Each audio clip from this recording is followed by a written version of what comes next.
Rundāls novada attālākajā malā Viesturos par ziemu nesūdzas. Brīvdienā, kad mājās ir arī skolas bērni, pie kultūras centra sapulcējies visai raibs pulciņš.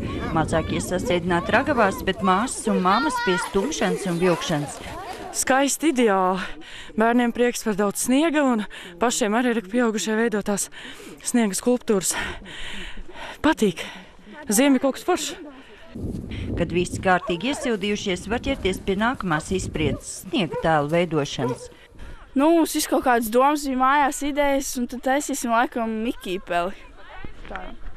Vai šodien labi līp tas sniegs?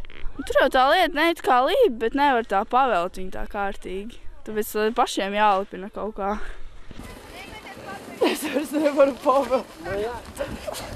Jāvēl pa diviem pusēm. Pieaugušie tomēr nolēmuši stāties pretīm grūtībām un savelt kārtīgu sniega vīru. Lai smagās sniega bumbas saliktu vienu uz otras, taukā tiek ņemta gan pieredze, gan fizikas likumi, un galu galā gandrīz 2 metrus lielais vīrs braši noraugās uz apkārtējiem. Kā pirmie pie kultūras centra parādījās lielais runcis un iespaidīgais sarksuns. Tie zintas un viņas palīgu darbs. Ikdienā zintas simtletnieku programmā šķūrē sniegu, tad arī radusies ideja par sniega skulptūrām.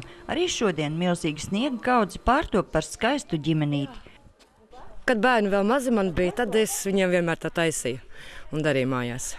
Vienkārši ar gadiem jau tagad ir aizmirsies, bišķi jau kaut kā tā neizdodas, kā vajag. Bet atmiņa jāatsvaidzina. Es tā šogad nolēmu, ka jāatsvaidzina bišķi, jo tas sniegs mums ir devis tik tādu priecīgu vēsti. Citi saka grūti, bet vajag tikai fantāziju, mīlestību un maigumu un sapratni, un tad jau viss aiziet. Vai atkustnes saudzēs sniega skulptūras, vai jau rītās pārvērtīsies ūdenspēļķēs, nezina neviens, bet galvenais jau ir būt kopā un gūt labas emocijas.